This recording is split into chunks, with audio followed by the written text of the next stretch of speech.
How far would you go to make someone love you the way you need to be loved? Would you starve yourself? Would you spend money you don't have? Would you go under the knife and let a surgeon carve you into something new, something better, something finally enough?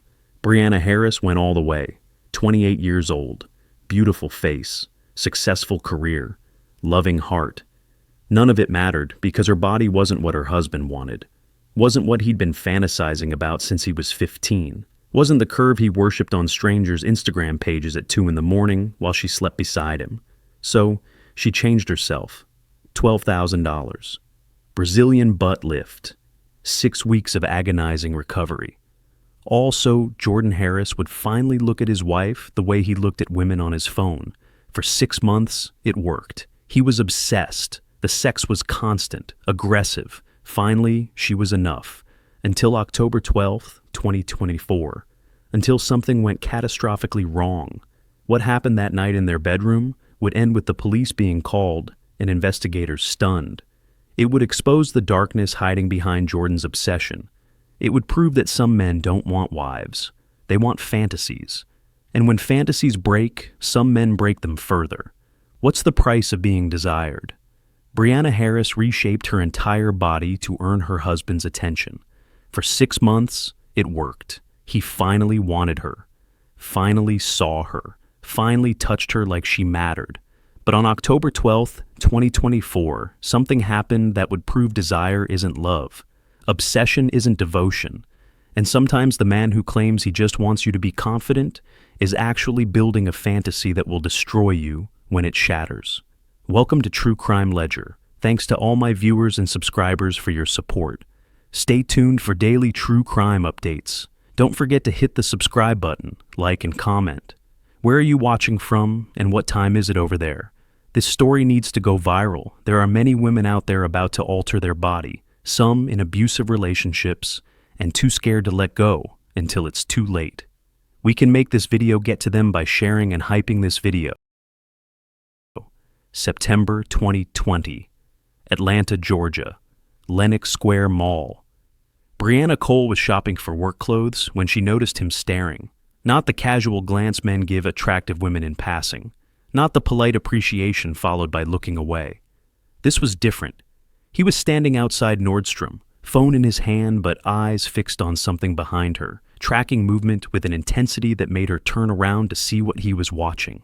A woman, curvy, impossibly so, wearing leggings that showcased an extraordinarily large, round backside, the kind of proportions that didn't occur naturally, that screamed Brazilian butt lift, or years of dedicated squats or genetic lottery won spectacularly. Brianna turned back and caught the man's expression, hungry, mesmerized, completely absorbed in watching this stranger walk through a mall. Then his eyes shifted and met hers. He'd been caught. Most men would have looked away, embarrassed. Jordan Harris smiled instead. "Sorry," he said, walking over with confidence that suggested he wasn't sorry at all. "That was rude of me." "You think?" Brianna raised an eyebrow, amused despite herself. "I'm Jordan." He extended his hand, tall, handsome, well-dressed. The kind of man who knew he was attractive and used it strategically. "Let me buy you coffee to apologize for my caveman behavior." She should have said no. Should have recognized the red flag waving frantically in front of her. A man literally caught staring at another woman's ass trying to pick her up 30 seconds later. But Brianna was 24, recently single, and Jordan's smile was disarming enough to make her ignore her instincts. "One coffee," she agreed. "And you're buying me a croissant too for making me feel like second choice." "You're not second choice," Jordan said smoothly. "You're just different, elegant, classy. Not everyone has to look the same." The compliment felt hollow even then. Not everyone has to look the same meant, you don't look like what I prefer, but I'll settle. But Brianna pushed the thought away and followed him to the Starbucks, telling herself she was overthinking, that first impressions weren't everything, that people deserved second chances. She'd regret that generosity for the rest of her short life. September 2020, December 2021, the dating phase. Jordan pursued Brianna with focused intensity. Flowers at her office, surprise weekend trips, constant texting. He was attentive, romantic, seemingly obsessed with her in the best way. She fell hard and fast, believing she'd found someone who valued her completely. But there were signs. Small things she noticed but rationalized away. His Instagram feed was 90% fitness models and influencers, women with tiny waists and impossibly large backsides. The exaggerated proportions that dominated social media and warped men's perception of what women's bodies should look like. When Brianna mentioned it, Jordan laughed it off. It's just Instagram. Everyone follows that stuff. Doesn't mean anything. His porn habits were less easy to dismiss. She discovered it accidentally 3 months into dating. His browser history left open on his laptop when she borrowed it to check her email. Hours of videos, all featuring the same body type. Exaggerated curves, enormous asses, the kind of proportions that existed primarily in plastic surgeons' offices and professional porn production. It's just fantasy, Jordan explained when she confronted him, his tone suggesting she was being unreasonable. Every guy watches porn. It doesn't mean I don't find you attractive. But you're watching women who look nothing like me. Babe, if I wanted to date those women, I would. I chose you. Doesn't that mean something? It did mean something. It meant Jordan wanted the personality, the companionship, the relationship stability Brianna offered, while fantasizing about completely different bodies during sex. But she was 24 and in love, and convinced that his words mattered more than his browser history. She stayed. She ignored the red flags.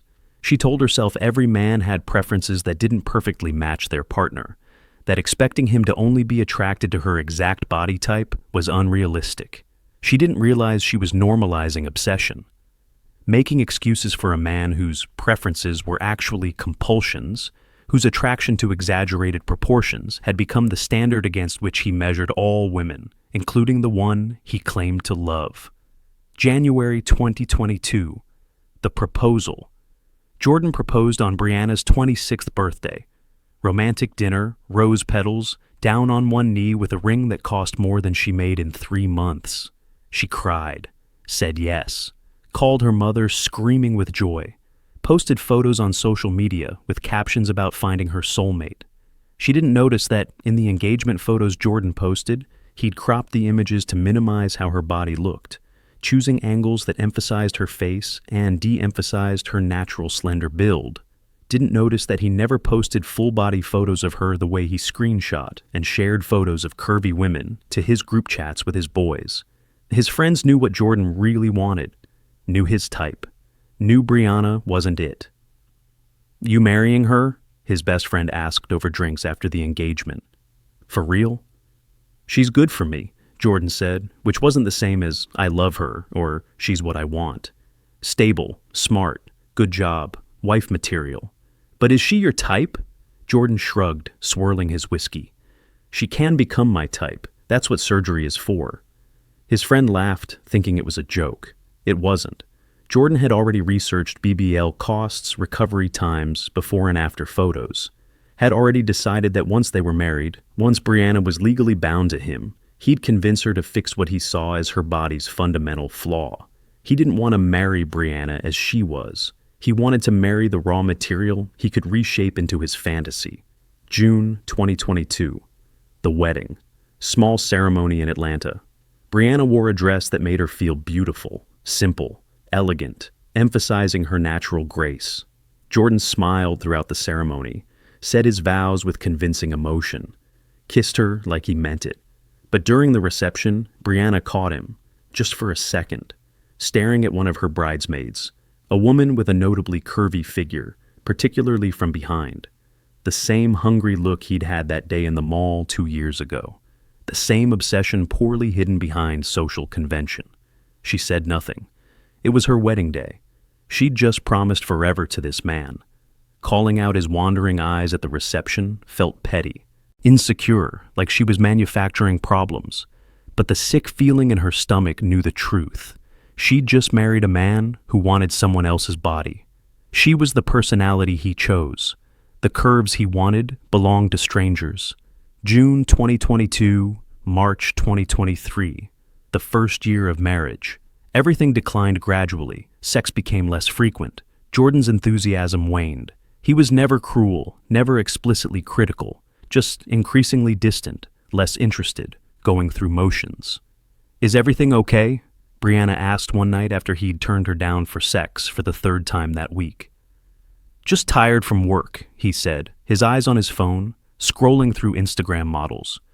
We used to have sex all the time. People's sex drives change. It's normal. But it wasn't normal. It was Jordan losing interest in the body he'd settled for, the attraction he'd manufactured to get the relationship he wanted, fading as his true preferences reasserted themselves. He started making comments, casual, seemingly innocent, but each one landed like a small cut. You ever think about doing squats? Some guys at the gym were talking about how their girlfriends got really into fitness. There's this new activewear brand that's supposed to be really flattering, makes everything look more shaped. Did you see that video I sent you? That girl's transformation was insane. Completely natural too, just diet and exercise. The video wasn't natural. It was a BBL before and after disguised as fitness progress. Brianna knew it. Jordan knew she knew it. But he sent it anyway, planting seeds, creating dissatisfaction, making her question her own body in their own home. March 2023. The breaking point? They were having sex, or trying to. Jordan was behind her, a position he'd requested specifically, and Brianna could feel his disinterest. He wasn't present, wasn't engaged, was going through motions like completing a chore. Then his phone buzzed on the nightstand. He reached for it mid-thrust, actually stopped having sex with his wife to check a notification. Are you serious right now? Brianna turned around, humiliation flooding through her. Sorry, I thought it might be work. It's 10 at night. It's not work. She grabbed the phone before he could stop her. Instagram notification. Some model he followed had posted new photos. Photos of her in a bikini, her surgically enhanced backside on full display. Something in Brianna shattered. You'd rather look at her than touch me. That's not... Yes, it is. You can't even stay hard for me without looking at women who look nothing like me. Her voice broke. Why did you marry me, Jordan? If this is what you want, why am I here? He could have lied better, could have manufactured outrage, defended himself, denied the obvious truth. Instead, he just looked tired. You're my wife, Bree. I love you. But yeah, okay, I have a type, and you're not it. That doesn't mean we can't make this work. How? How do we make this work when you're not attracted to me? You could change. The words hung in the air like poison gas. Brianna stared at her husband, at the man she'd married less than a year ago, at the person who was supposed to love her unconditionally, suggesting she surgically alter her body to earn his desire. Change how? There are procedures. Lots of women get them. BBLs. They're really safe now, really natural looking. You want me to get surgery. I want us to be happy. I want you the way I should. And if there's something that could help with that, something I could do to my body to make you attracted to your own wife. Jordan's silence was answer enough. Brianna should have left that night, should have packed a bag, called a lawyer, ended a marriage to a man who just told her she needed surgical modification to be desirable. But she didn't. She was 26, terrified of failure, convinced that divorce meant giving up, that maybe he was right, that maybe this was fixable. She stayed, started researching BBLs, looking at before and after photos, calculating costs, convincing herself that maybe this could save them, that maybe if she just gave him this one thing, he'd finally see her the way she needed to be seen. She didn't understand yet that Jordan didn't want to see her. He wanted to see his fantasy. And Brianna was just the canvas he planned to paint it on. Within 3 months, she'd be scheduling surgery. Within 8 months, she'd have the body he demanded. Within 12 months, that body would rupture during sex. And within 13 months, she'd be dead. But she didn't know any of that yet. Right now, in March 2023, she just knew her husband didn't want her. And she was willing to do anything, cut herself open, reshape her flesh, become someone new, to make him love her again. The tragedy wasn't the surgery. It was that she thought she needed it. April 2024, Atlanta, Georgia, Dr. Monica Stevens' office, Buckhead Medical Plaza. Brianna sat in the consultation room, staring at before and after photos of women who'd gotten Brazilian butt lifts. Women who'd walked in with bodies like hers, slender, naturally proportioned, and walked out looking like completely different people. Exaggerated curves, impossibly round backsides. The Instagram aesthetic made flesh. So, what are we looking for today? Dr. Stevens asked, her tone professional but warm. She'd performed hundreds of BBLs, had seen every type of patient. Women doing it for themselves, women doing it for partners, women doing it because society told them their natural bodies weren't enough. Brianna hesitated, shame flooding through her. How did you tell a stranger your husband doesn't want you unless you surgically alter yourself? I want to feel more confident, more feminine, more curvy. Dr. Stevens had heard it before. The carefully chosen words that meant, someone told me I'm not enough as I am. She pulled up a consent form on her tablet.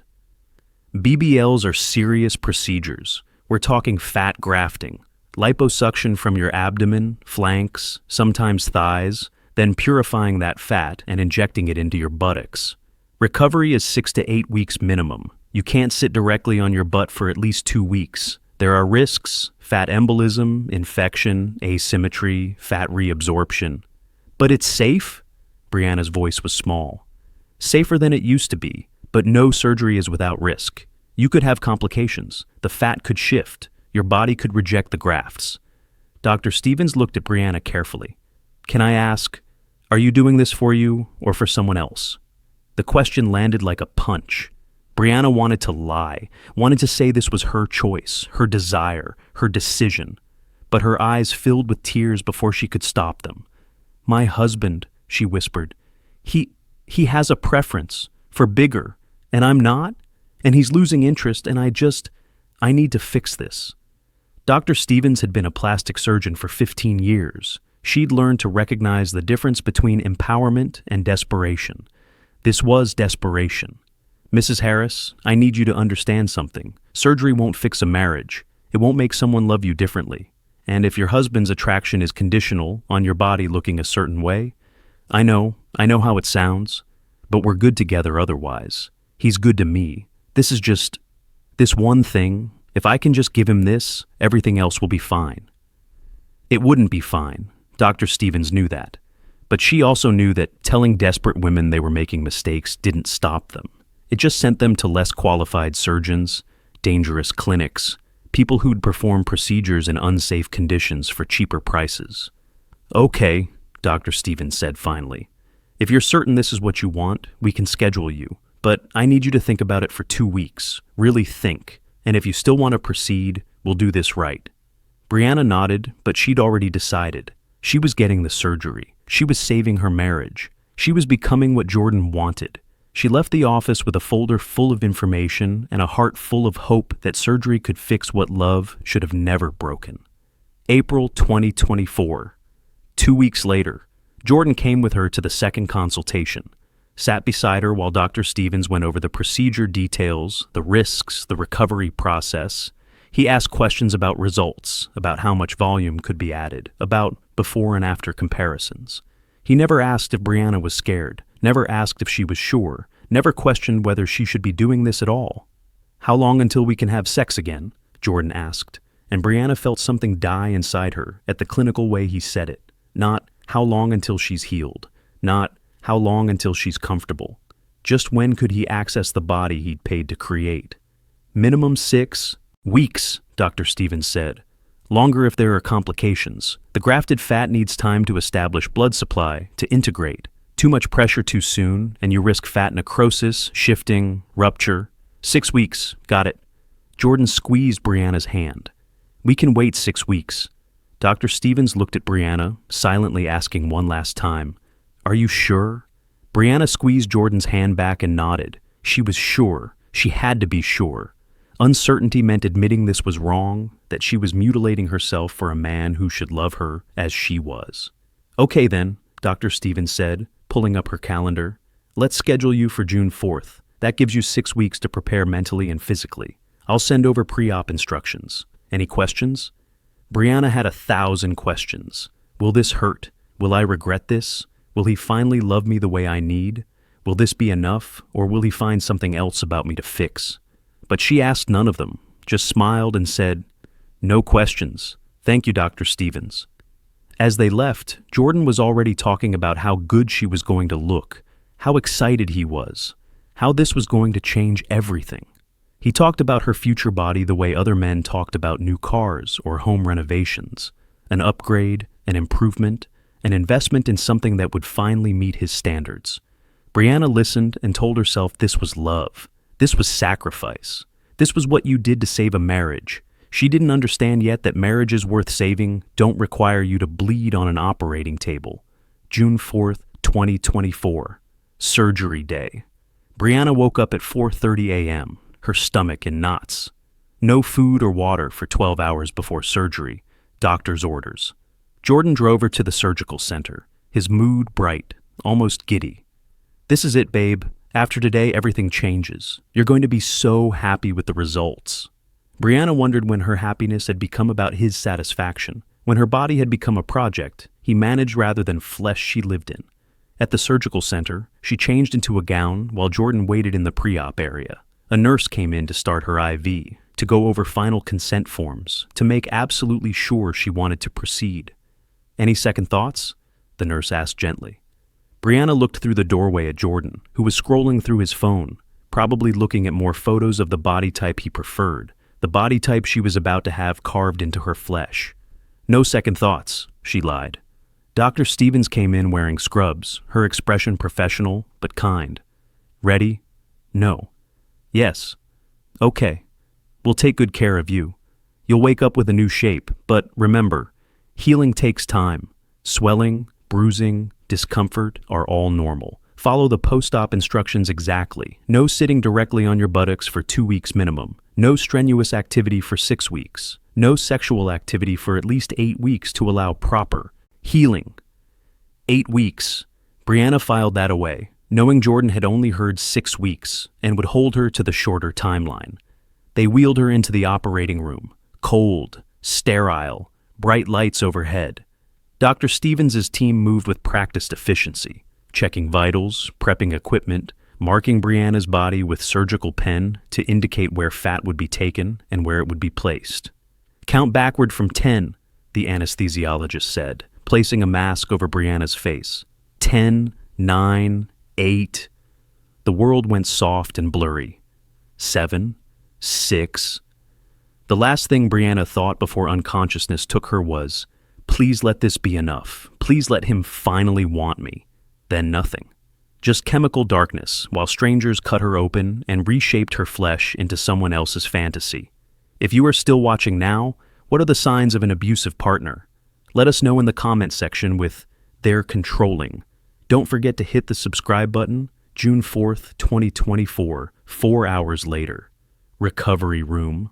Brianna woke up to pain, not the sharp pain of a cut, but deep aching wrongness, her body screaming that something fundamental had been altered, that flesh had been moved and rearranged, that she was fundamentally different now than she'd been 4 hours ago.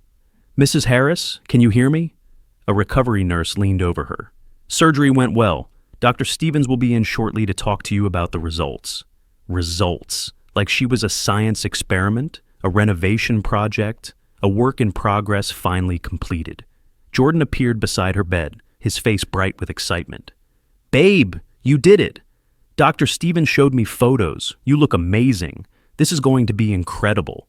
He'd seen photos of her unconscious body before she had examined the work done on her flesh while she was still under anesthesia. The violation of it made her nauseous, but maybe that was just the drugs.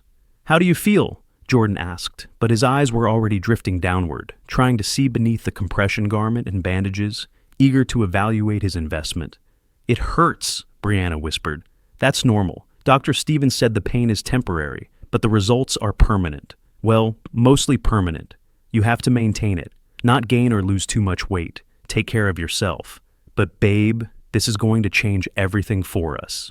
Dr. Stevens came in, pulling up a stool beside Brianna's bed. "Surgery went very well. We removed about 1,200 cc's of fat from your abdomen and flanks, purified it, and grafted approximately 800 cc's into each buttock. You'll lose some volume over the next few months as your body reabsorbs some of the fat. That's normal. Final results won't be visible for about 6 months, but you should see significant change immediately." "When can she go home?" Jordan asked. "Few more hours. We want to make sure she's stable, managing pain, able to walk with assistance. Then you can take her home." She'll need help for the first week. She can't sit normally, can't lie flat on her back, needs to sleep on her stomach or sides. Do you have a BBL pillow? Jordan looked blank. A what? A special pillow that allows her to sit without putting pressure on the grafted fat. I sent you a link in the post-op packet. I'll order one now. Jordan pulled out his phone, already distracted. Dr. Stevens looked at Brianna, concern flickering in her eyes. You're going to need support during recovery, real support. This isn't easy. There will be pain, swelling, discomfort. You'll feel frustrated. Make sure you have people around you who care about your well-being, not just the results. I'll take care of her, Jordan said, not looking up from his phone. Dr. Stevens didn't look convinced, but she'd done her job, performed the surgery safely, provided post-op instructions, warned about risks. What happened next was beyond her control. What happened next was 6 weeks of painful recovery. 6 weeks of Brianna sleeping on her stomach, using a special toilet seat, unable to sit normally or do basic activities. 6 weeks of Jordan hovering around her, inspecting her healing body, commenting on the swelling, the bruising, asking when she'd look normal again. What happened next was Jordan counting down the days until he could have sex with her new body, marking it on a calendar like a prison sentence ending. What happened next was Brianna healing into a shape that wasn't hers, becoming a person she didn't recognize in the mirror, all so her husband would finally desire her. And what happened 4 months after that, on October 12th, 2024, was the catastrophic failure of everything Jordan had paid for. The rupture, the screaming, the decision, the murder. But Brianna didn't know that yet. Right now, in June 2024, lying in a recovery bed with fresh incisions and grafted fat and pain radiating through her reshaped body, she just felt hope. Hope that this sacrifice would be enough. That her suffering would purchase his love. That becoming someone else would finally make her worthy. The saddest part wasn't that she was wrong. The saddest part was that she'd been right. Jordan would finally desire her new body. He just wouldn't let her survive it. June 5th, 2024. The first day home. Brianna couldn't sit, couldn't lower herself onto the couch, couldn't settle into a chair, couldn't rest her body the way every fiber of her being screamed to rest. The compression garment squeezed her torso like a vice. Drains hung from incision sites, collecting fluid that looked like something drained from a horror movie set. Her abdomen was bruised purple and yellow, her back ached, and her buttocks, the site of all this agony, felt like they'd been filled with concrete and set on fire. Jordan had converted their bedroom into a recovery space. Special pillows that allowed her to recline without putting pressure on the grafted fat. A wedge pillow for sleeping on her stomach. The BBL toilet seat that made using the bathroom an exercise in humiliation. A donut-shaped cushion that kept her suspended above the bowl, her new ass hanging in air like something too precious to touch porcelain. You doing okay? Jordan appeared in the doorway, his tone cheerful, excited. He'd barely slept, too amped up on anticipation to rest. I'm in pain. Brianna's voice came out flat. The drugs helped, but they couldn't mask the fundamental wrongness of her body, the violation of having been cut open and rearranged. That's normal. Dr. Stevens said the first week is the hardest. Then it gets better. He sat on the edge of the bed, careful not to jostle her. Let me see. See what? The results. I want to see how it looks. Brianna stared at her husband. She'd been home for 4 hours, could barely move, was wearing a compression garment stained with drainage, and he wanted to inspect his investment. Jordan, I can barely stand. I know, just a quick look. I'm excited, babe. This is what we've been waiting for. No, this is what you've been waiting for. But Brianna didn't say that. Just let him help her stand. Let him ease down the compression garment. Let him examine her bruised, swollen, surgically altered body like a contractor evaluating renovation work.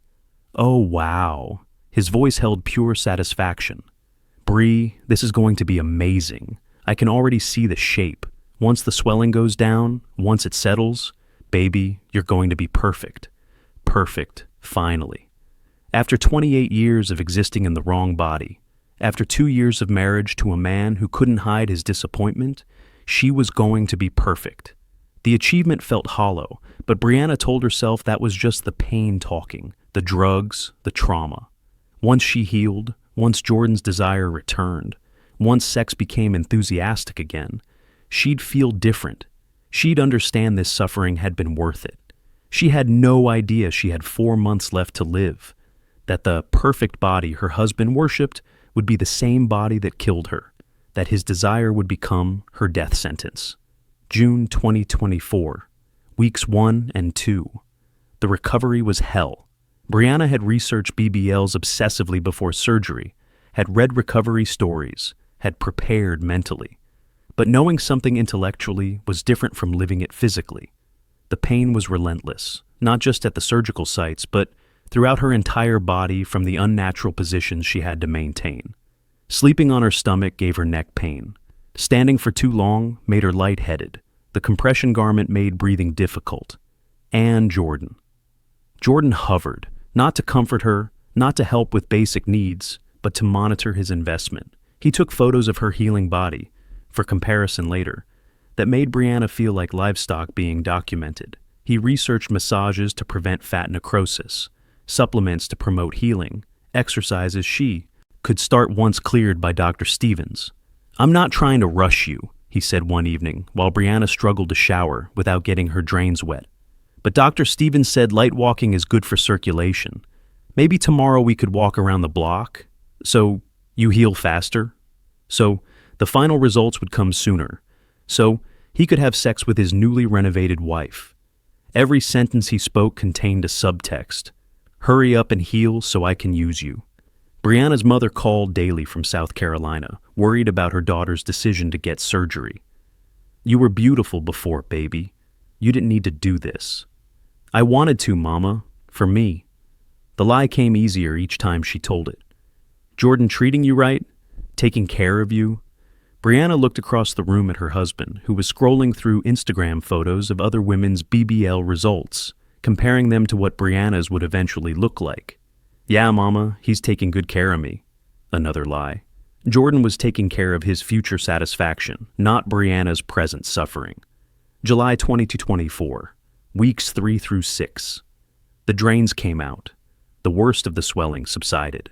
Brianna could sit for short periods using the special pillow, could move more freely, could see her new shape emerging from the surgical trauma, and it was dramatic. Her body looked fundamentally different. The slender build she'd had her entire life was gone, replaced by exaggerated curves that looked cartoonish to her eyes, but made Jordan's eyes light up like Christmas morning. "Babe, babe, look at you." He couldn't stop staring, couldn't stop touching. Gentle touches, reverent, like she was a sculpture he'd commissioned. "This is incredible. You look incredible." For the first time in 2 years, Jordan looked at Brianna with undisguised desire. Not the polite affection of a husband going through motions, but genuine hunger, the look he'd given strangers in malls and women on Instagram feeds. Finally, she'd earned it. And God, it felt good, felt validating, felt like proof that the suffering had been worth it. Brianna looked in the mirror and didn't recognize herself. The woman staring back had someone else's proportions, someone else's curves, but Jordan recognized her. Jordan wanted her. Finally. The sex was still weeks away. Dr. Stevens had been clear. Minimum 8 weeks, longer if there were any complications. But Jordan was counting down. Circled August 2nd on the calendar in red marker. "Freedom Day," he called it, grinning. Brianna smiled back, ignoring the sick feeling in her stomach. She'd gotten the surgery to save her marriage, but somewhere in the recovery process, she'd started to realize the marriage wasn't actually being saved. It was being validated. Jordan's conditional love, his attraction based purely on physical attributes, his willingness to let her suffer through surgery, rather than addressing his own issues. This wasn't love. This was ownership. She'd let him purchase the body he wanted, and now he was waiting for delivery. But she'd come too far to back out now, had suffered too much to admit it was for nothing. So she kept healing, kept preparing, kept telling herself that once they had sex again, once Jordan was satisfied, everything would feel right. August 2nd, 2024, 8 weeks post-surgery. Dr. Stevens cleared Brianna for normal activity. No restrictions, fully healed, final results still developing, but the grafted fat had taken. The incisions had closed. The swelling was minimal. She was medically cleared to resume her life, including sex.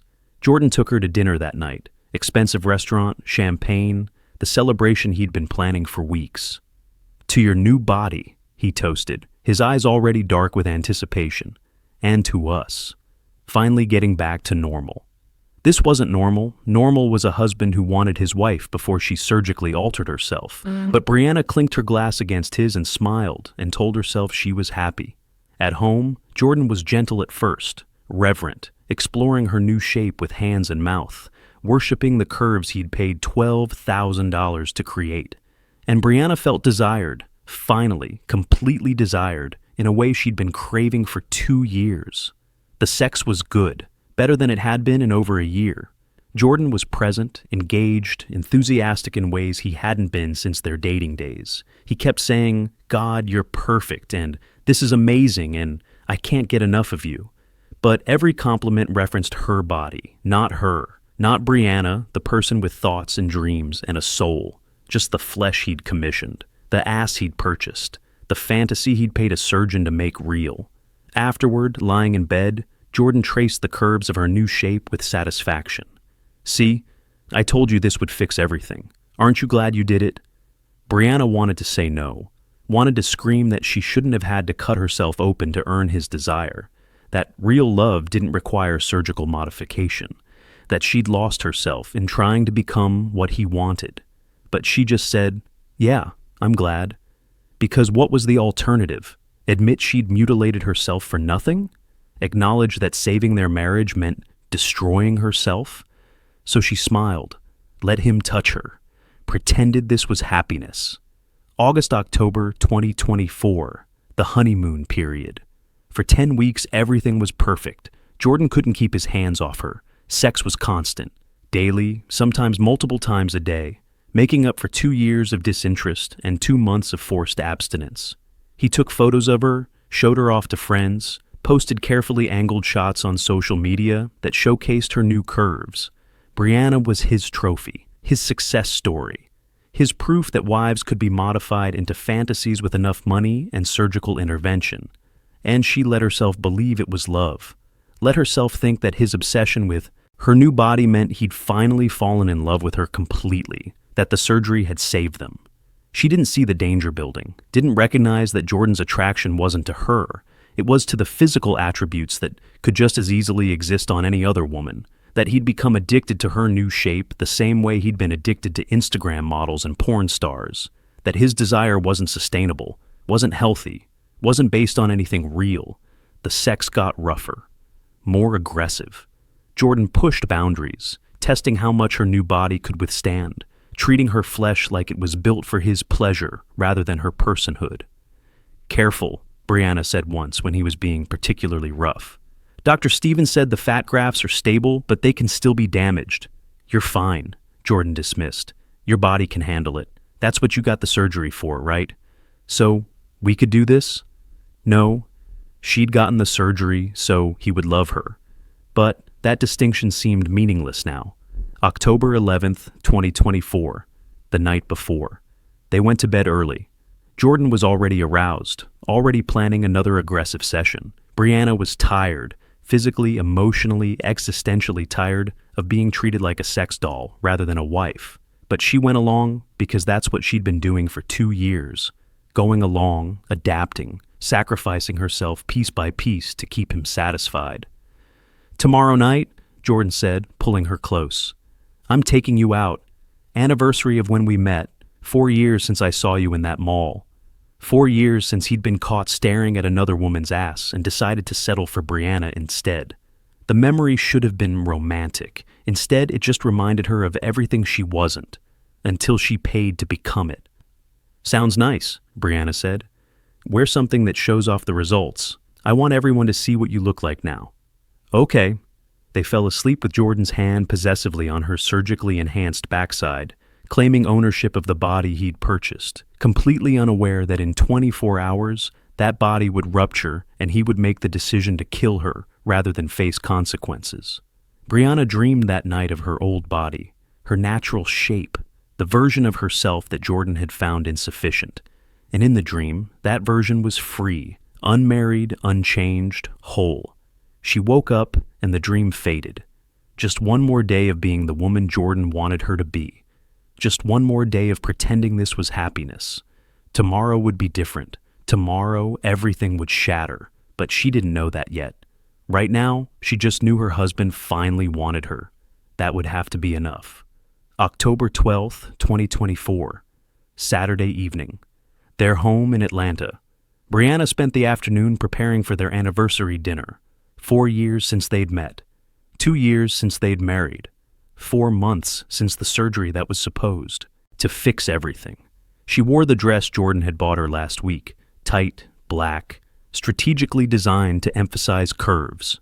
The kind of dress her old body couldn't have filled out. The kind that required surgical intervention to wear properly. She looked in the mirror and saw a stranger. Beautiful, curvy. Everything Jordan wanted, not herself. But herself didn't matter anymore. Jordan came up behind her, hands immediately going to her waist, her hips, her surgically enhanced backside. He couldn't greet her without touching anymore, couldn't have a conversation without his hands claiming ownership. "You look incredible," he murmured against her neck. "Absolutely incredible. Thank you." She leaned into him, trying to feel something beyond performance, trying to find the love underneath the lust. "We should skip dinner." His hands were already pulling up her dress, his breathing already heavy. "Stay here. Celebrate properly." "We have reservations. Cancel them." Jordan turned her around, eyes dark with want. Not love, want. The distinction was becoming impossible to ignore. "I need you. Now." There was an edge to his voice, an urgency that felt less like desire and more like compulsion, like an addict needing a fix. Jordan had become addicted to her new body the same way he'd been addicted to the images on his phone, obsessively, consumingly, without seeing the person underneath. "Okay," Brianna whispered, because saying no had never been an option in this marriage. She'd spent 2 years trying to become what he wanted. Saying no now would make all that suffering pointless. They moved to the bedroom. Jordan was rougher than usual, more aggressive, his hands gripping her flesh like he was trying to confirm it was real, that the fantasy he'd paid for actually existed in his bed. Brianna tried to be present, tried to enjoy this. But something felt wrong, a pressure, a strain, something in her lower back, her buttocks, that didn't feel like arousal or pleasure, but like warning. Her body was trying to tell her something, screaming at her to stop, to slow down, that the grafted fat that had been carefully placed 4 months ago couldn't withstand this kind of force, this kind of pressure. "Jordan, wait," she started. "You feel so good," he groaned, not hearing her, not listening, lost in his own pleasure, his own fantasy. "Jordan, stop. Something doesn't feel right." "You're fine, baby. Just relax." But she wasn't fine. The pressure was building. Something was shifting inside her that shouldn't shift.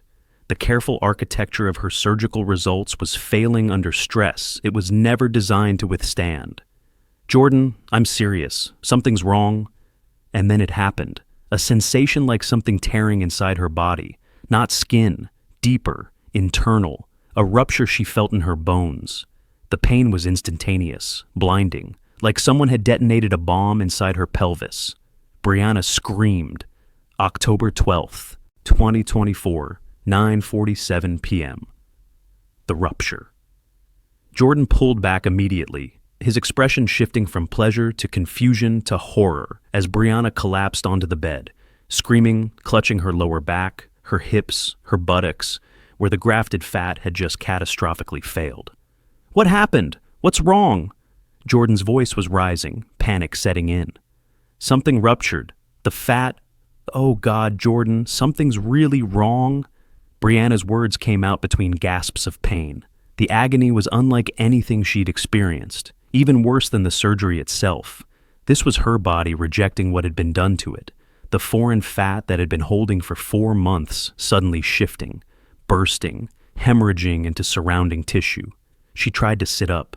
Couldn't. The pain made her vision white out.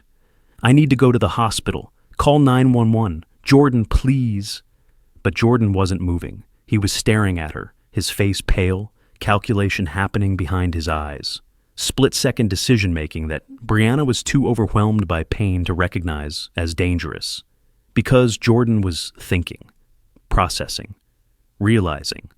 If Brianna went to the hospital, doctors would examine her, would ask questions, would determine that her BBL had ruptured during sexual activity, would potentially conclude that the sex had been too rough, too aggressive, would create a paper trail that showed Jordan had caused this, that his obsession, his demands, his treatment of her body like a sex toy rather than human flesh had destroyed the very thing he had paid to create.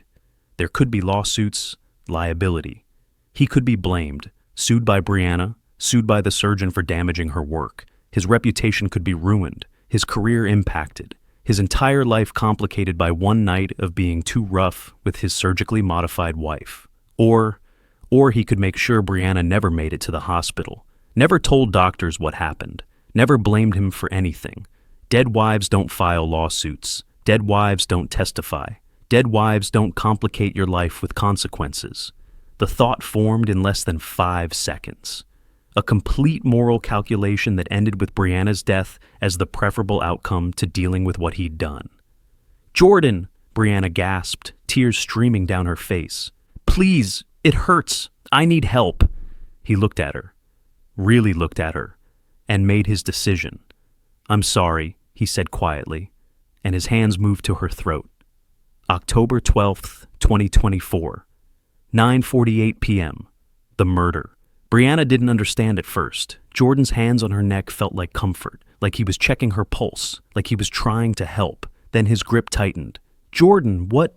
His thumbs pressed into her windpipe. His fingers wrapped completely around her throat. His face was blank, focused, like he was completing a necessary task rather than murdering his wife. "I'm sorry," he said again, "but you can't go to the hospital. You can't tell them. They'll blame me. They'll say I hurt you. I can't have that." Terror flooded through Brianna's body, overriding even the pain of her ruptured BBL. He was strangling her. Her husband was killing her. The man she'd married, the man she'd surgically altered herself for, the man she'd loved enough to destroy her own body. She tried to fight, clawed at his hands, his arms, his face, but she was weakened from pain, from shock, from the hemorrhaging happening inside her pelvis. And Jordan was strong, determined, already committed to this choice.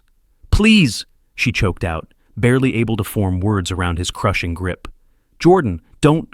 Shh. Just let go. It'll be over soon. It'll look like complications from the surgery. You were already hurt. They'll think you died from the rupture. Natural causes, medical emergency.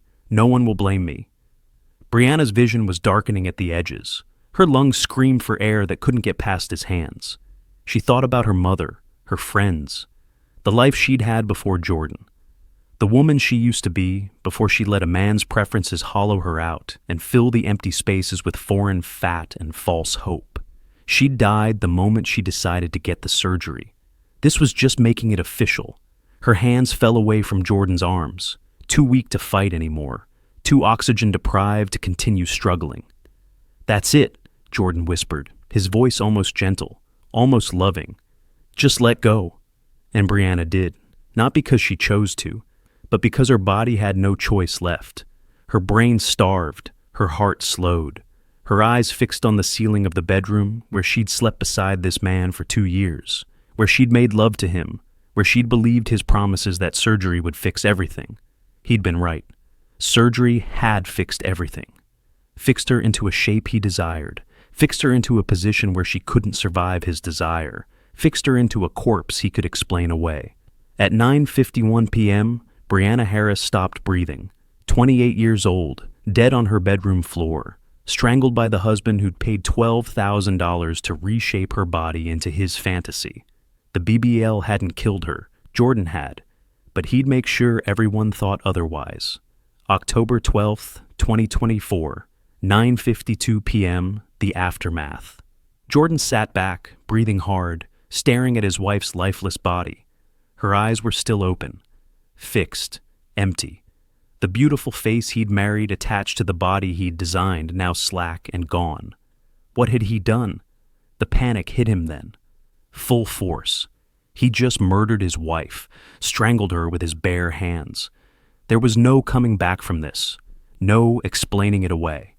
Unless he made it look like she'd died from the BBL rupture, called 911, said she'd collapsed during sex, that he'd tried to save her, that her surgery had complications and she'd died before he could get help.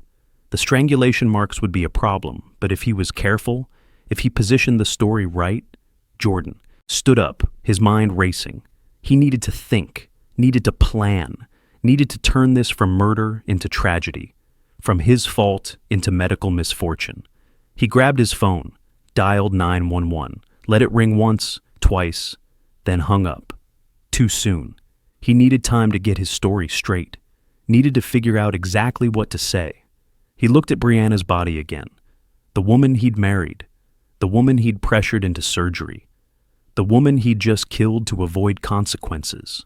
And Jordan Harris felt nothing but irritation that this had become so complicated, that his desire for a specific body type had led to this mess, that Brianna's body had failed when he needed it to hold up. This was her fault, really. If she'd just been built right naturally, he wouldn't have needed her to get surgery. If the surgery had held up better, it wouldn't have ruptured. If she hadn't screamed about going to the hospital, he wouldn't have needed to silence her.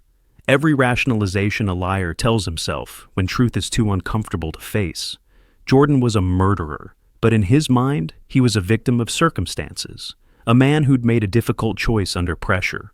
A husband who'd panicked and made a mistake.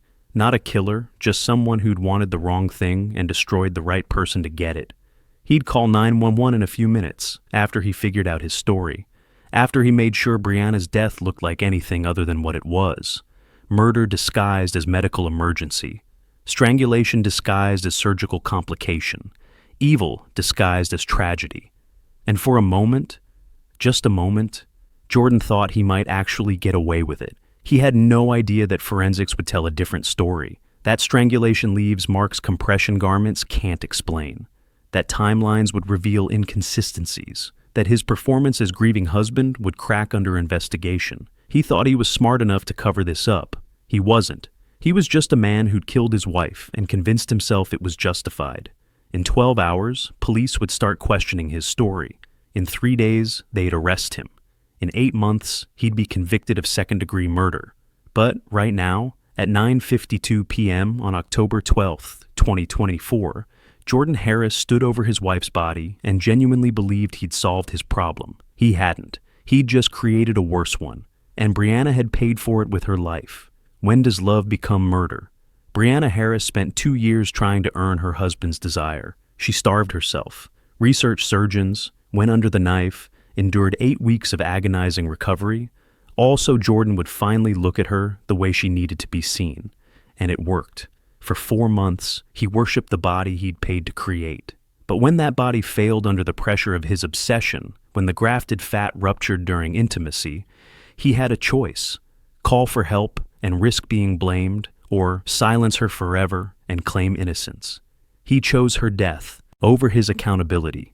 She died because she loved a man who only loved what he could mold her into, because she believed marriage meant sacrifice, because she thought changing her body would change his heart. Was the moment of murder when his hands wrapped around her throat? Or was it 2 years earlier when he first told her she wasn't enough as she was? October 13th, 2024, 2:47 p.m. Atlanta Police Department, Homicide Division. Detective Calvin Thompson sat across from the medical examiner, reviewing autopsy photos of Brianna Harris's neck. The bruising was unmistakable once you knew what you were looking for. Thumb impressions on either side of the trachea, petechial hemorrhages in the conjunctiva, burst blood vessels from strangulation, fractured hyoid bone, the telltale sign of manual compression to the throat. "How certain are you?" Detective Thompson asked Dr. Moore. 100%. This woman was strangled to death. The BBL rupture happened, yes. I found evidence of fat graft failure, internal hemorrhaging in the buttocks and lower back. That would have been extremely painful, but it didn't kill her. Someone's hands around her throat killed her. Time of death? Based on rigor mortis, body temperature, and lividity, she died between 9:30 and 10 p.m. But here's the interesting part. Dr. Moore pulled up her notes. Jordan Harris called 911 at 10:43 p.m. He claimed he immediately called for help when she collapsed, but the physiological evidence suggests she'd been dead for at least 45 minutes, possibly over an hour before that call was made. Thompson leaned back in his chair. So, he strangled her, then waited before calling it in. That's what the evidence suggests. He needed time to get his story straight, time to stage the scene, time to practice being the grieving husband. Did he try to hide the strangulation marks? Not well. He probably hoped we'd attribute any neck trauma to the compression garment BBL patients wear. But the bruising pattern is wrong for that. These are finger marks, clear as day once you know what you're seeing. Thompson pulled up Jordan Harris's statement from last night. Read through it carefully. The story was smooth, almost too smooth. A man in genuine shock usually couldn't give such a coherent timeline, but Jordan had laid it out perfectly. The sex, the scream, the collapse, the frantic 911 call, all very organized for someone whose wife had just died in his arms. What about the BBL rupture? Could rough sex cause that? Absolutely. BBLs are delicate. The fat grafts can shift or rupture with significant pressure or trauma. If they were having aggressive intercourse, particularly in positions that put pressure on her buttocks, it could definitely cause the grafting to fail. So his story about the rupture is true, just not the part about how she died afterward. Correct. She was in severe pain from the rupture, probably screaming, and instead of calling for help, he killed her. Dr. Moore's voice was cold with professional anger. She survived the surgery, survived the recovery, and died because her husband decided it was easier to strangle her than face potential consequences. Thompson made notes. What consequences would he be facing? It's not illegal to have sex with your wife. No, but if she went to the hospital, told doctors the BBL ruptured during rough intercourse, there could be implications. Lawsuits against him for causing damage. Questions about whether he'd been abusive. His reputation affected. Some men will do anything to avoid accountability. Even murder their wives. Especially murder their wives. Thompson closed the file and stood up. I need to bring him in for another interview. See if his story holds when I start poking holes in it. October 13th, 2024, 6:15 p.m., Atlanta Police Department, Interview Room 3. Jordan sat across from Detective Thompson, maintaining his grieving husband persona, red eyes, disheveled appearance, the look of a man destroyed by loss. He'd been practicing this all day. Mr. Harris, thank you for coming in. I know this is a difficult time. Anything to help. I just want to know what happened to my wife. Jordan's voice was appropriately broken. The medical examiner completed the autopsy this morning. I wanted to go over some findings with you. Jordan's heart rate increased, but he kept his expression neutral, concerned, nothing more. Okay. The autopsy confirmed that Brianna died from asphyxiation, specifically strangulation. Silence. Jordan let shock register on his face. Perfect amount of confusion. What? No, that doesn't make sense. She died from the surgery complication, the rupture. The BBL did rupture. You were right about that. But that's not what killed her. Someone strangled her, Mr. Harris. Someone put their hands around her throat and squeezed until she stopped breathing. That's impossible. There was no one else there. It was just us. Are you accusing me? Let the indignation build.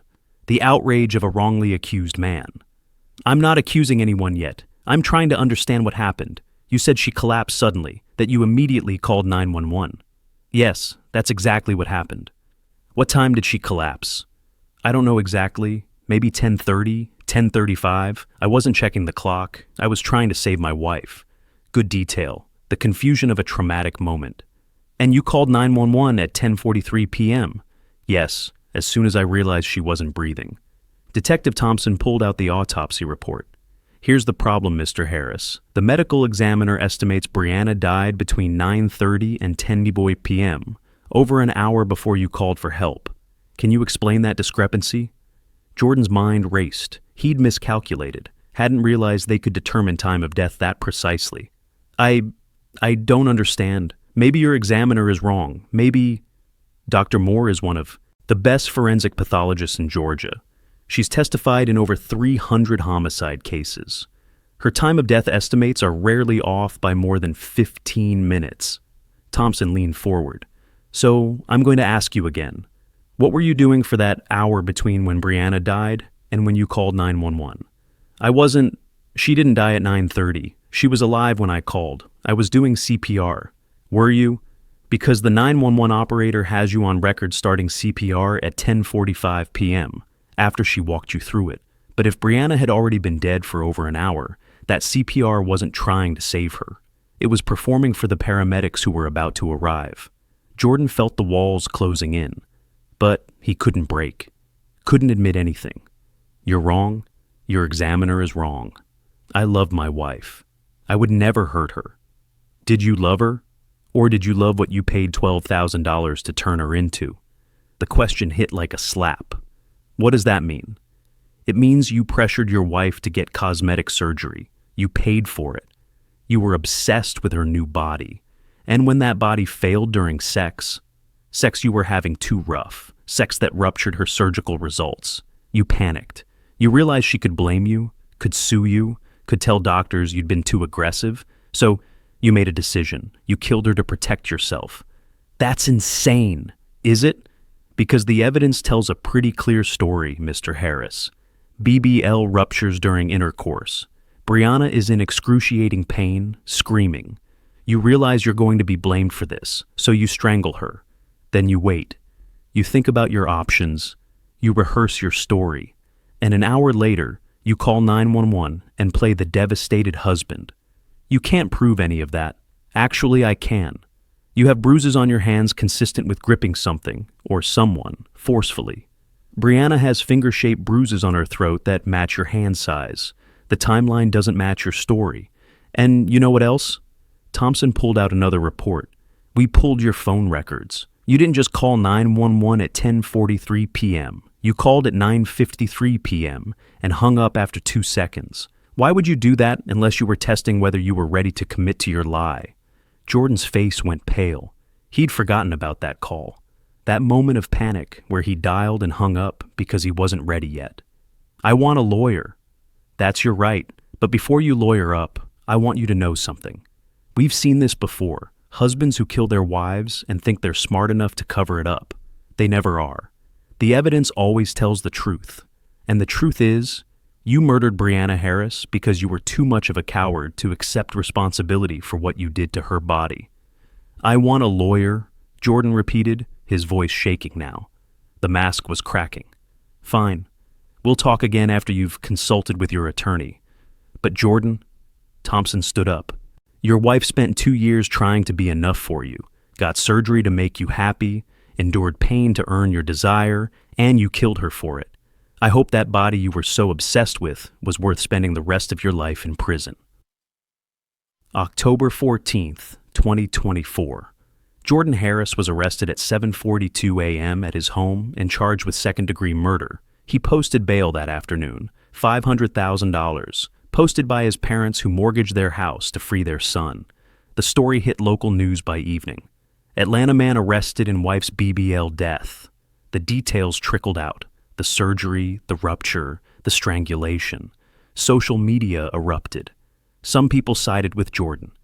If she hadn't gotten that unnecessary surgery, she'd still be alive. This is what happens when women mutilate themselves for men. Victim blaming disguised as concern. Others saw the truth.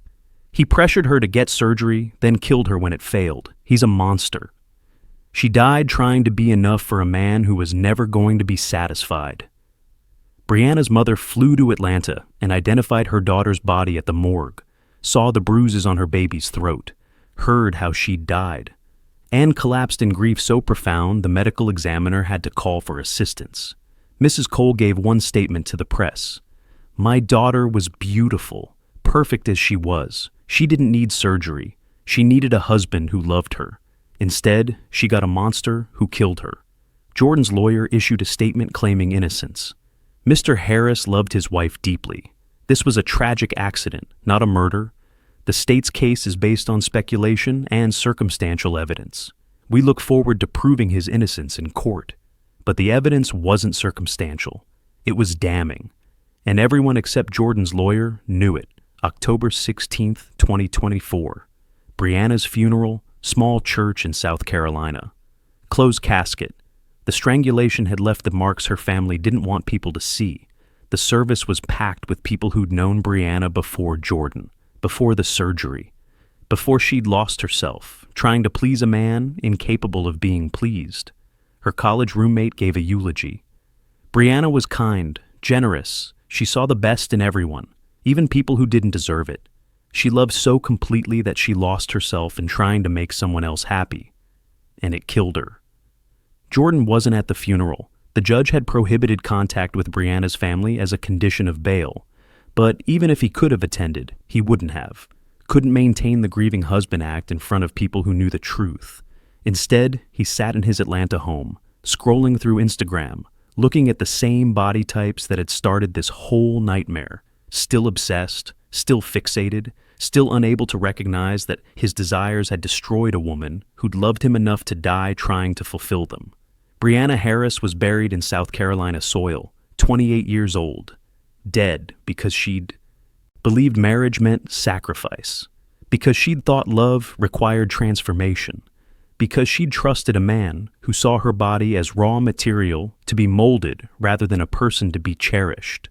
Her gravestone read, "Beloved daughter, taken too soon." It should have read, "Murdered by a man who loved curves more than character, who desired fantasy more than flesh, who killed rather than face consequences." But grief doesn't fit truths that ugly on marble, so they settled for simple, clean, incomplete. Brianna deserved better. She deserved a husband who loved her as she was. She deserved to live. She deserved justice. She got a grave and a murder trial instead. March 2025, 5 months after Brianna's death. Fulton County Superior Court, Atlanta, Georgia. The courtroom was packed. Media filled the back rows. This case had everything they loved. Beautiful victim, cosmetic surgery gone wrong, husband accused of murder, the perfect blend of tragedy and scandal that fed the 24-hour news cycle. Jordan sat at the defense table in a tailored suit, hair cut, clean-shaven, projecting innocence and grief. His lawyer, Robert Chen is blacklisted. Let me fix that. His lawyer, Robert Williams, had coached him extensively. Look sad, but not guilty. Make eye contact with the jury. Show them the devastated husband, not the calculating killer. Across the aisle, the prosecution team prepared their case. They had the evidence, the autopsy, the timeline, the phone records. All they needed was to make the jury see past Jordan's performance to the monster underneath.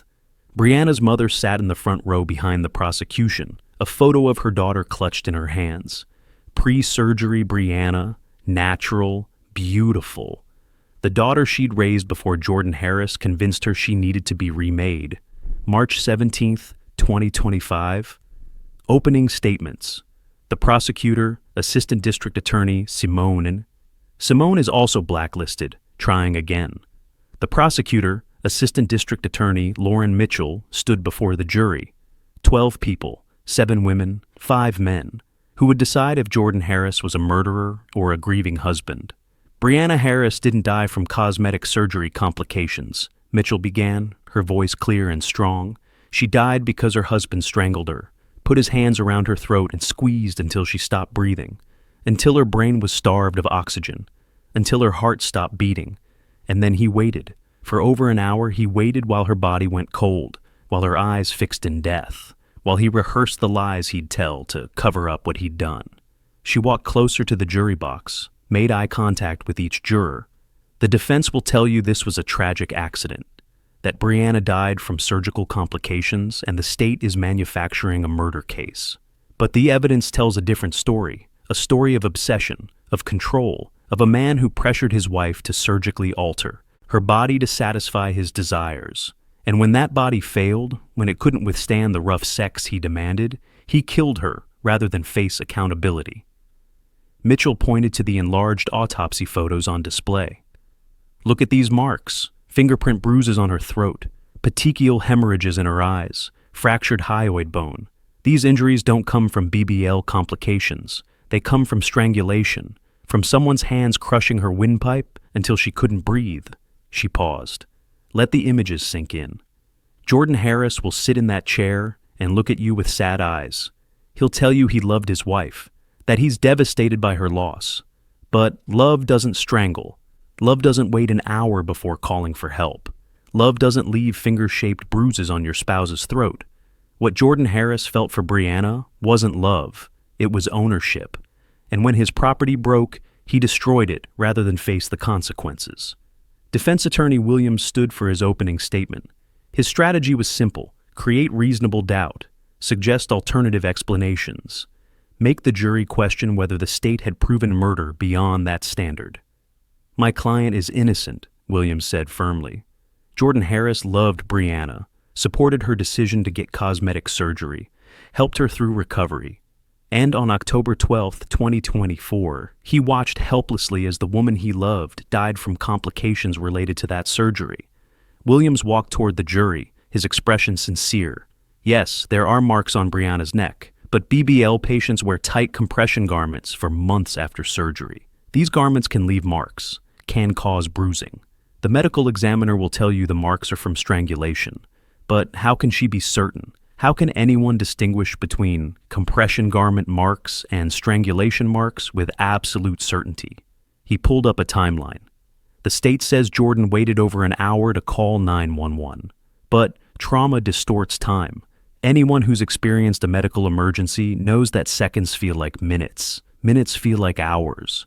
Jordan was in shock, performing CPR, trying desperately to save his wife. He didn't check a clock. He was focused on Brianna. The prosecution wants you to believe Jordan is a monster, a man who murdered his wife in cold blood. But where's the motive? Why would a man who paid $12,000 for his wife's surgery, who supported her through recovery, suddenly decide to kill her? It makes no sense. What does make sense is that Brianna suffered a catastrophic medical emergency, a BBL rupture during physical activity, and tragically died despite Jordan's attempts to save her. Williams returned to his seat. The state has the burden of proof. They must prove beyond a reasonable doubt that Jordan Harris committed murder. And when you look at the actual evidence, not the speculation, not the assumptions, but the facts, you'll see they haven't met that burden, because Jordan Harris is not guilty. He's a grieving husband who lost his wife to a surgical tragedy. Nothing more. March 18, 2025. Prosecution witnesses. Dr. Patricia Moore took the stand first, the medical examiner who'd performed Brianna's autopsy. She walked the jury through her findings with clinical precision. The cause of death was asphyxiation due to manual strangulation, Dr. Moore testified. The bruising pattern on Mrs. Harris's neck is consistent with someone placing their hands here. She demonstrated on an anatomical model, with thumbs pressing on the trachea and fingers wrapping around the back of the neck.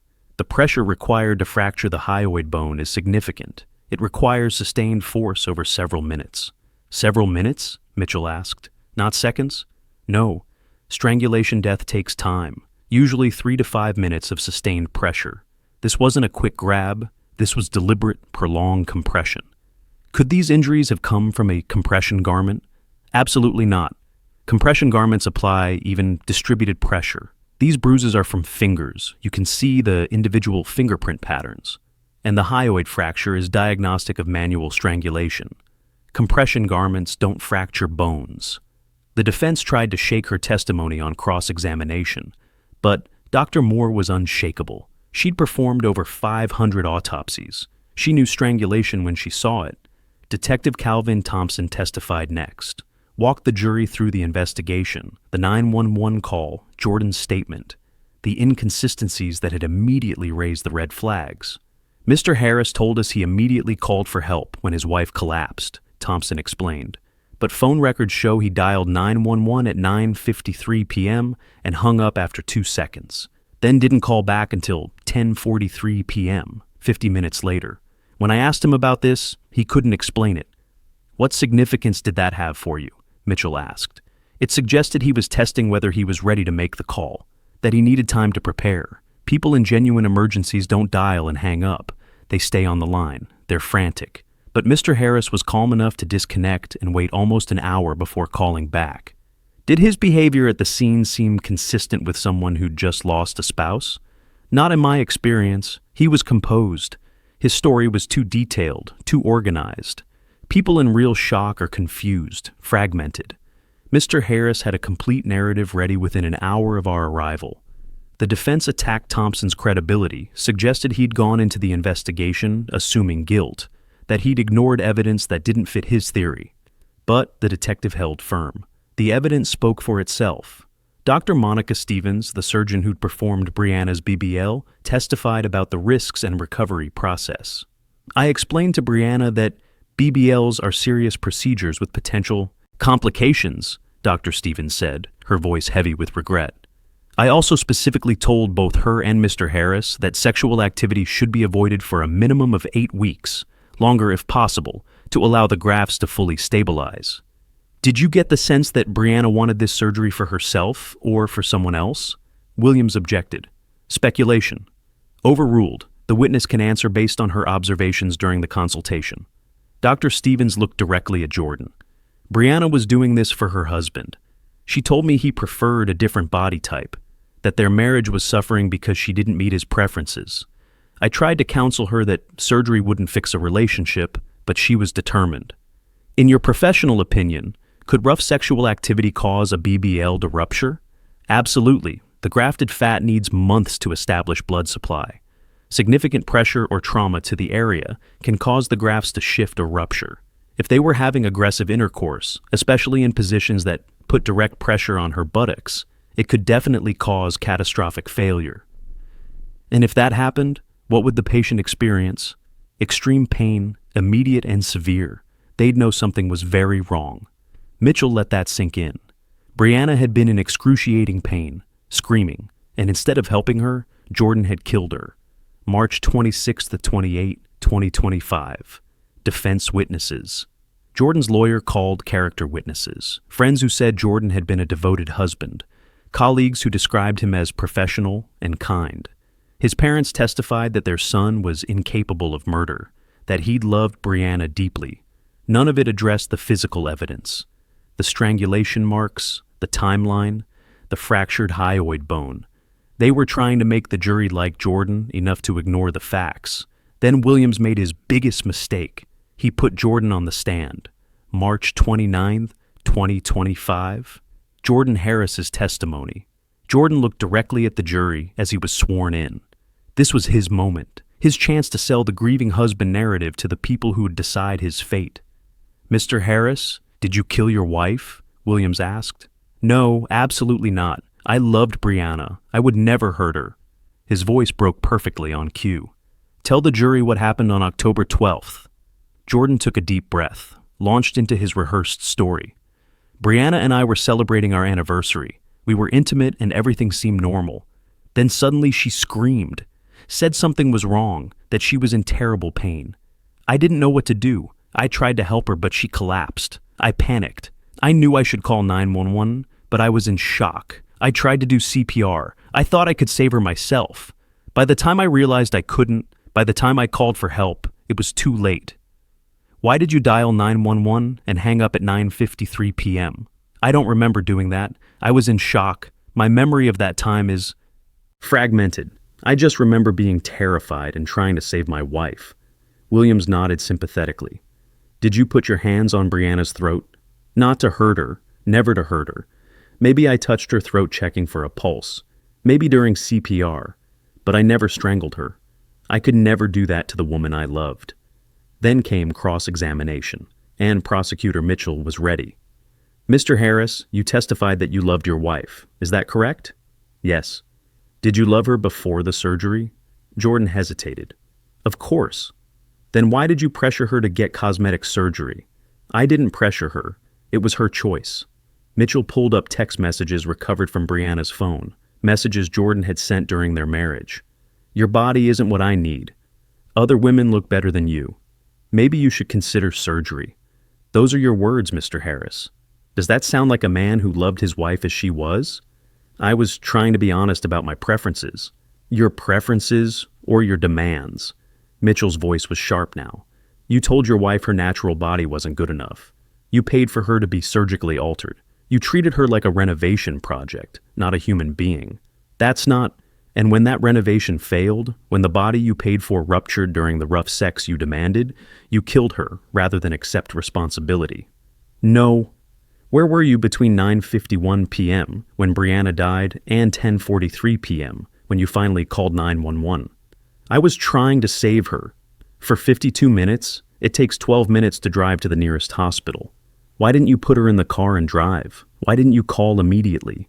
What were you doing for almost an hour while your wife lay dead on your bedroom floor? Jordan's composure cracked. I don't know. I was in shock. You were rehearsing your lies. No. You were giving yourself time to get your story straight. Time to decide how to explain the strangulation marks you knew were on her throat. I didn't strangle her. Then why does the medical examiner, an expert with 20 years of experience, say categorically that your wife died from manual strangulation? Why are there finger-shaped bruises on her neck? Why is her hyoid bone fractured? I don't know. Maybe the doctors are wrong. Or maybe you're lying. Mitchell leaned closer.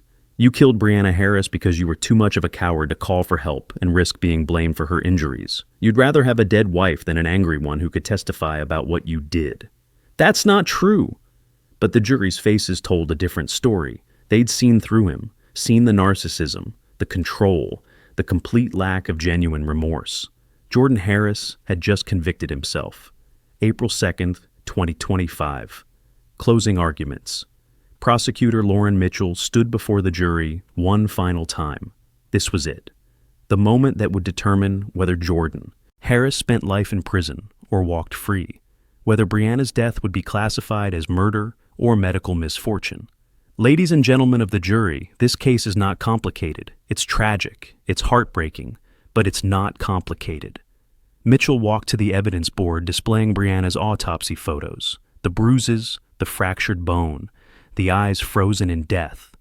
Brianna Harris trusted the wrong man. She married someone who saw her body as inadequate, who pressured her to undergo dangerous surgery, who treated her flesh as raw material to be sculpted into his fantasy. And when that fantasy literally ruptured, when the BBL he paid for failed during the rough sex he demanded, Jordan Harris had a choice. She turned to face Jordan directly. Call 911 and risk Brianna telling doctors you'd been too aggressive. Risk lawsuits, risk accountability, or, she paused, letting the word hang, or put your hands around her throat and squeeze until she stopped breathing, until she could never tell anyone what you'd done, until the only story that survived was yours. Mitchell returned to the jury. Jordan Harris chose murder, chose his own protection over his wife's life. And then he waited. 52 minutes. Almost an hour while Brianna lay dead on the floor. Why? Because he needed time to rehearse his lies, time to practice being the devastated husband, time to construct a story that might let him get away with murder. She picked up the medical examiner's report. Dr. Moore is not guessing. She's not speculating. She examined Brianna's body with 20 years of forensic experience and concluded with absolute medical certainty. Manual strangulation. Someone's hands, someone's fingers, someone sustained pressure for 3 to 5 minutes while Brianna fought for air that couldn't reach her lungs. The defense wants you to believe this is all a terrible misunderstanding, that Brianna died from surgery complications and the marks on her neck are from compression garments. But you heard Dr. Stevens testify. You saw the photos. Compression garments don't leave finger-shaped bruises. They don't fracture hyoid bones.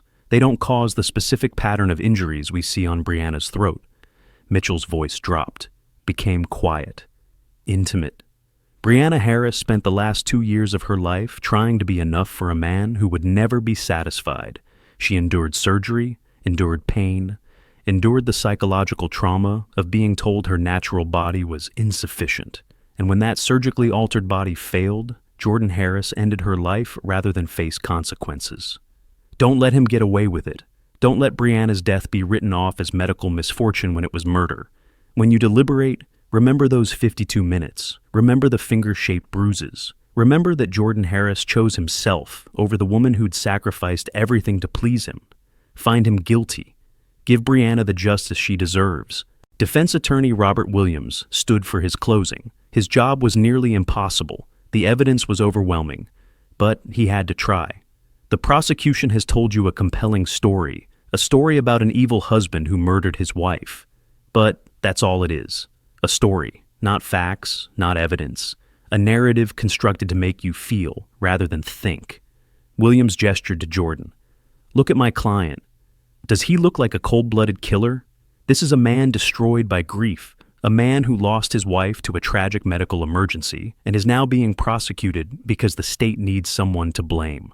Yes, there are marks on Brianna's neck, but ask yourself, has the prosecution proven beyond reasonable doubt that those marks are from strangulation rather than from the compression garments she wore for months? Has the medical examiner's testimony eliminated all other possible explanations? Or has the state simply chosen the explanation that fits their narrative? Williams pulled up the timeline. The prosecution makes a big deal about timing, about Jordan not calling 911 immediately. But have any of you experienced a medical emergency? Have you watched someone you love die? Time distorts. Panic makes minutes feel like seconds. Seconds feel like hours. Jordan was in shock, traumatized, trying desperately to save his wife. The idea that he was calmly rehearsing lies while she lay dead is absurd. It's offensive to common sense. The state wants you to believe Jordan pressured Brianna into surgery. But where's the evidence? We heard that Brianna consulted with Dr. Stevens, made her own decision, gave informed consent. Jordan supported her choice. That's not pressure. That's being a supportive spouse. Williams' voice rose with rehearsed passion.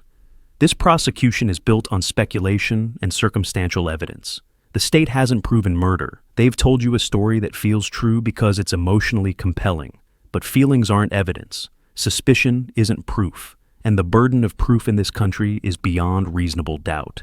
Ask yourselves, has the state eliminated all doubt? Or are you being asked to convict based on assumptions?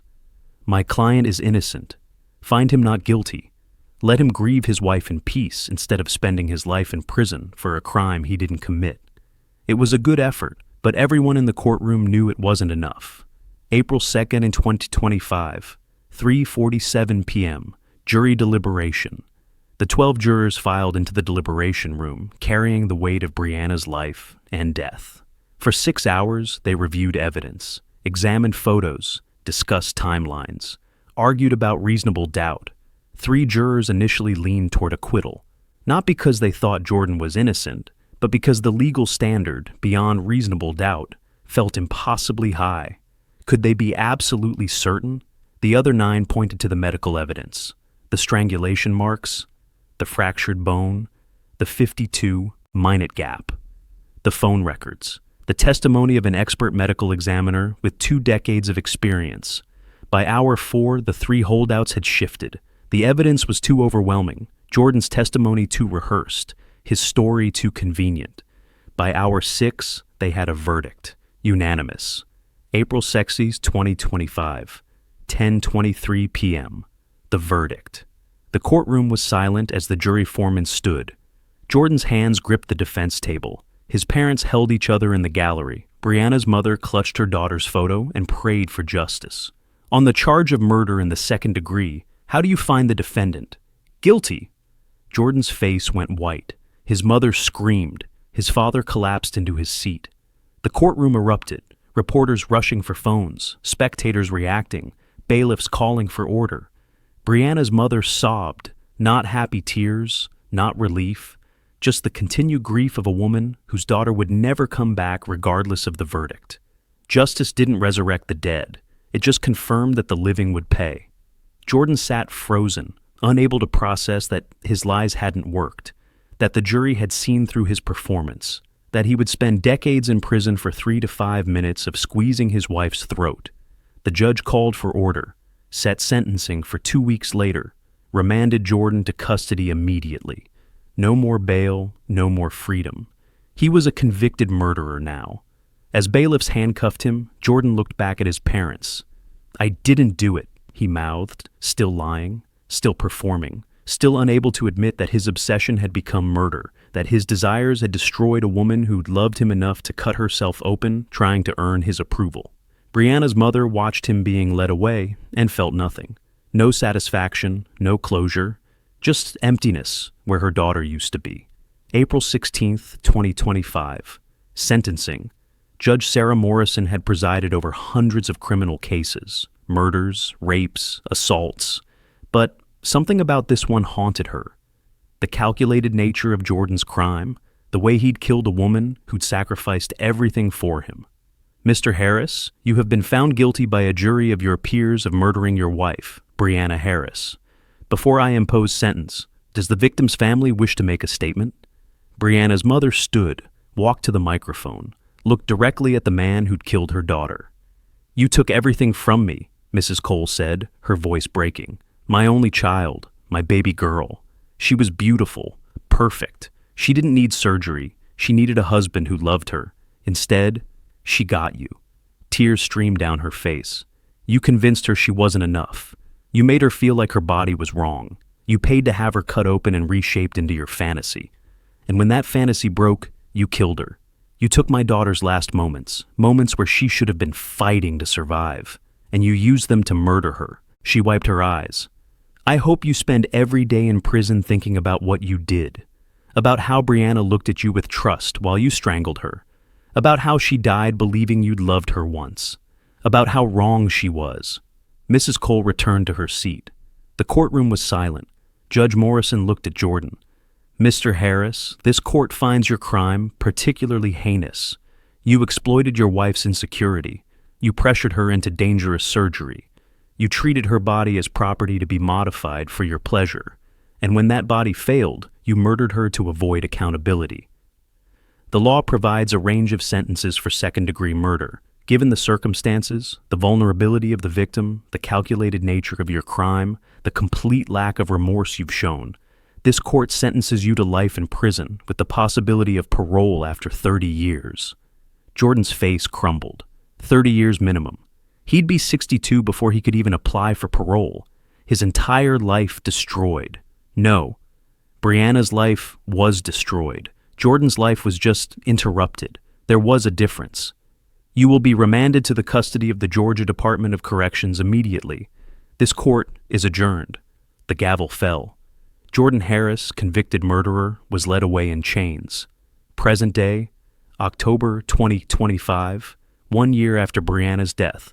Mrs. Cole visited her daughter's grave in South Carolina every week, brought fresh flowers, talked to the headstone like Brianna could hear, told her about life continuing despite the hole her absence left. The trial's over, baby, she said to the marble. He was convicted, life in prison. It doesn't bring you back, doesn't make the pain stop, but at least the world knows what he did. At least your story isn't being buried with you. She traced her daughter's name carved in stone. I started a foundation in your name to help women recognize the signs of coercive relationships, to provide resources for leaving men who treat them like property. Maybe we can save someone else's daughter. Maybe your death can mean something. A bird landed nearby, sang a few notes, flew away. Life continuing around grief. The world not stopping just because Mrs. Cole's world had ended. I miss you every day, every single day. I look at photos of you before him, before the surgery, before everything went wrong, and I see my baby girl, happy, whole, yourself. I wish I'd told you more that you were perfect as you were, that no man worth having would ever ask you to be different. She stood up, knees aching. I love you, Brianna, always, forever. Nothing will ever change that. Mrs. Cole walked back to her car, leaving her daughter in the ground while Jordan Harris rotted in prison. No winners, no satisfaction. Just a mother without a daughter and a grave that shouldn't exist. October 12th, 2024. Atlanta, Georgia. Brianna Harris died on her bedroom floor with her husband's hands around her throat. 28 years old. Beautiful. Loved by family and friends. Dead because she'd married a man whose pornography addiction and Instagram obsession convinced him that women's bodies existed to fulfill his fantasies. The headlines called it a BBL death. Cosmetic surgery gone wrong. But Brianna didn't die from surgery. She died from being married to a man who couldn't distinguish between desire and love, between preference and obsession, between attraction and ownership. Jordan Harris got life in prison. Minimum 30 years before parole eligibility. He'll serve his time, tell himself he's the victim, convince himself that Brianna's death was her fault for getting surgery, his fault for being too rough, the surgeon's fault for not making the BBL stronger. He'll rationalize and justify and never once accept that he murdered his wife because he was too much of a coward to call 911 and risk accountability. Brianna's mother visits the grave weekly. The foundation she started has helped 43 women leave coercive relationships, recognize partners who treat them like property, escape men who demand they change their bodies to earn love. It won't bring Brianna back, but maybe it'll save someone else's daughter. The trial is over. The verdict is in. Jordan Harris is a convicted murderer, but justice doesn't resurrect the dead. It just confirms that consequences exist for those who destroy lives. Brianna Harris should be alive, should be 30 years old now, should have left Jordan, found someone who loved her naturally, lived a full life free from men who demanded she be someone else.